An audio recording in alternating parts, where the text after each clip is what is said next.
Greetings, 80s cartoon fans. Today we look at one of the granddaddies of them all. Oh yeah, one of the all-time favorite giant robot cartoons in North American television history. None other than the big guy himself, Voltron, Defender of the Universe.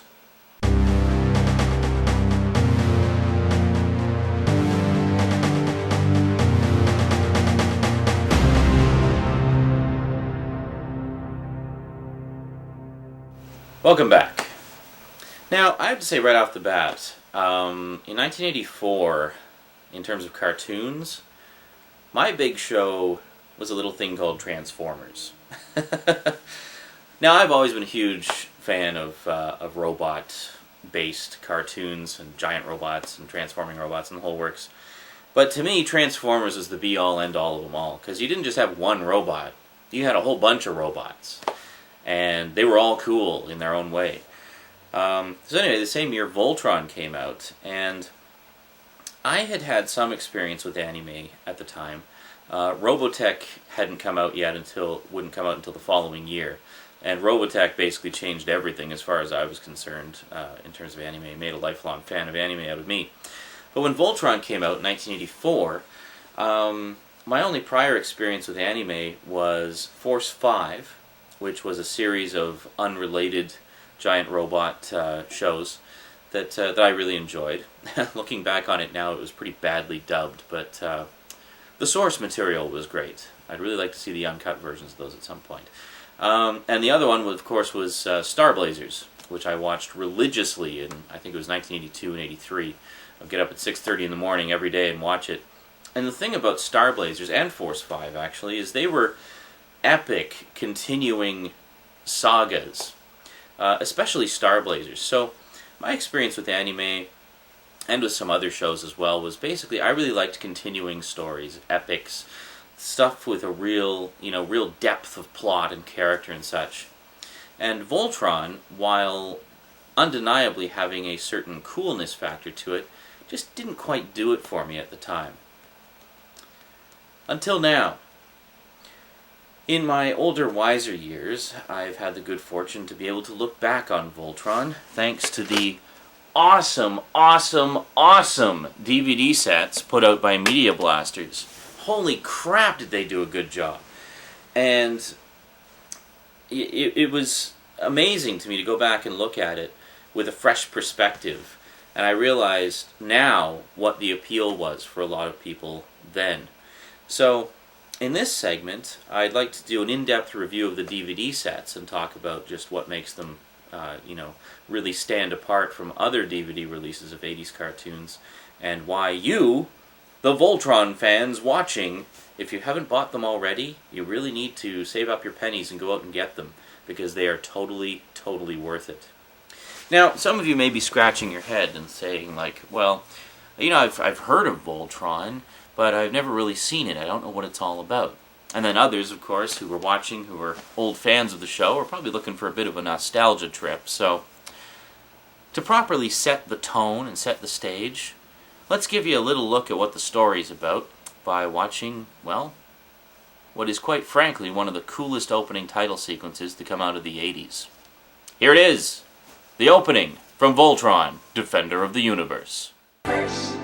Now, what 10 to 12-year-old boy in the 80s is going to look at that and not go, cool? That's a pretty kick-ass intro, I gotta say. And by the way, if the voice of the narrator sounds a little bit familiar, that was none other than Mr. Peter Cullen, probably most famous for being the voice of Optimus Prime on the aforementioned Transformers. Yes, he was the original Optimus Prime on the old cartoon of the Transformers, and, much to the delight of fans everywhere, myself included, was actually brought back to do the voice of Optimus Prime again in the recent 2007 summer blockbuster movie. So, Voltron on DVD. Let's take an in-depth look, shall we? Now, the first thing you'll notice when you take a look at Voltron, these sets, is that they're all in these really cool tin cases. Now, each one of the tins features a different one of the 5 lions. So we got first one. Then we got the yellow lion. And the back features a profile of the member of the... Sorry, Hunk. Not trying to get fresh with you. Member of the Voltron team that pilots that particular lion. And then we got green lion here. It's very cool. And then we got red lion.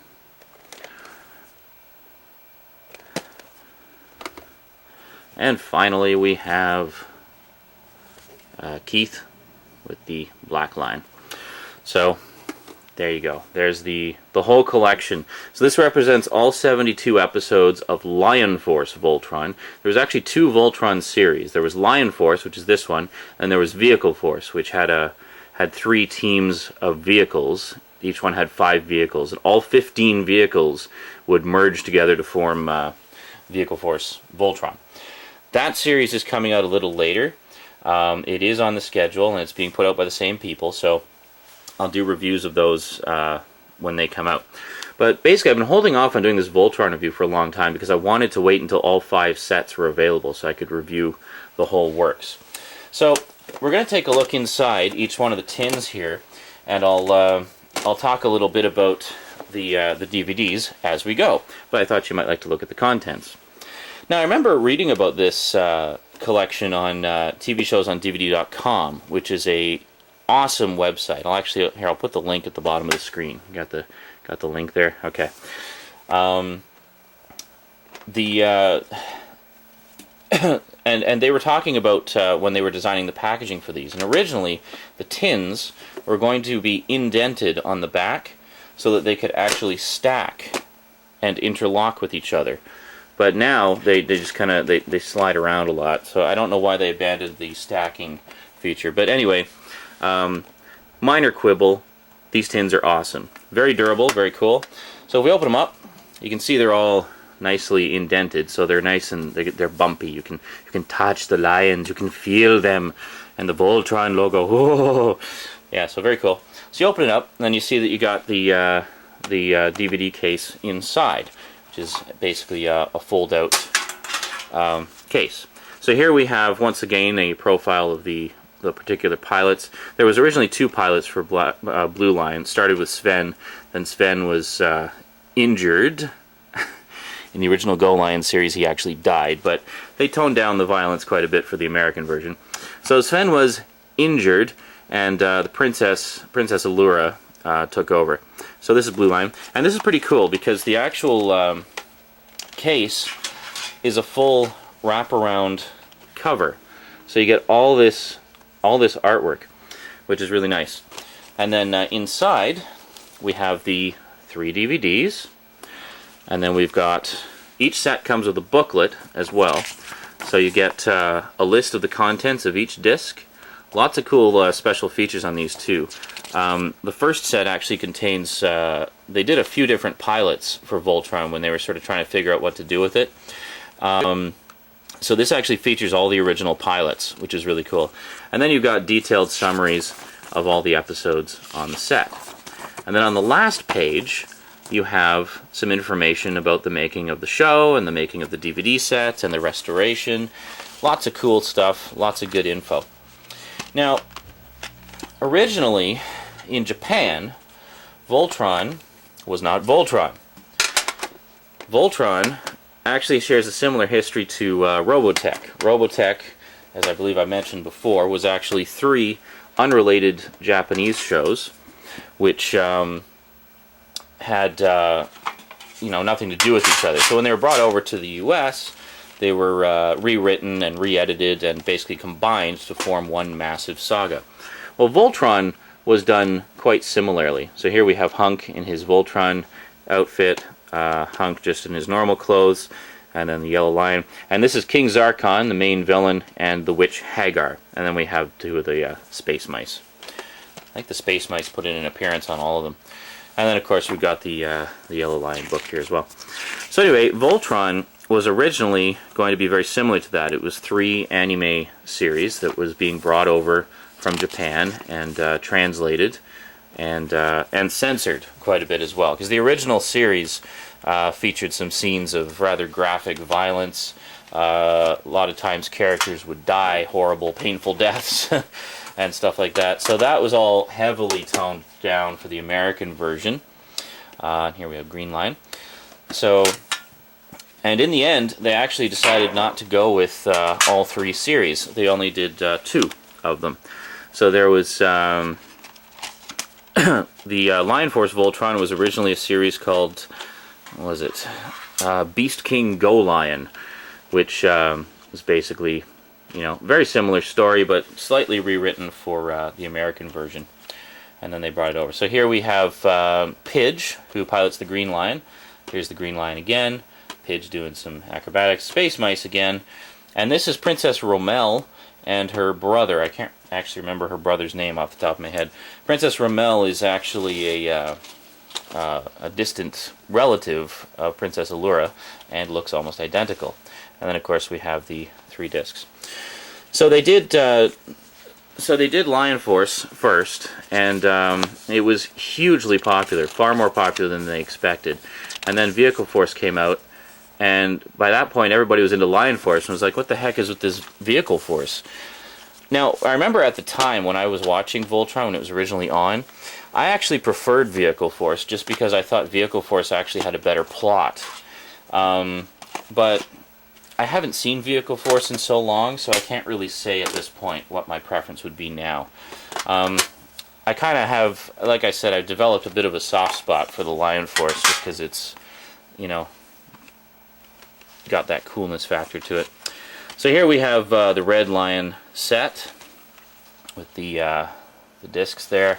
Sorry, they're not all centered properly, but and then of course the wraparound artwork, which is really cool. So this is Lance in his outfit. I'm not sure who this guy is. I haven't actually gotten this far in the set because I haven't. I've only watched as far as the second set at this point. I'm going, you know, I've watched all the special features and stuff, and I've seen most of the series before anyway. But so there's this dude. This is, I believe, also Sven. Sven comes back later. And then there's Red Lion, Lance and his civvies, and we got the Space Mice with their robot. Yeah, they give the Space Mice a robot at one point to fight their own battle to help out. And then we got the booklet here as well.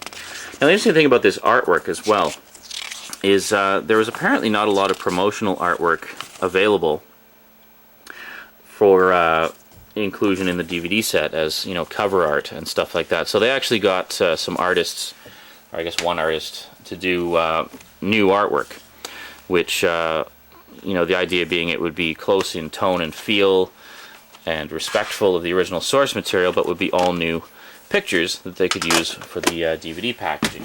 And while the representation of the lions isn't 100% accurate to the show, I think it's pretty good. I mean, it's basically, it's instantly recognizable, obviously.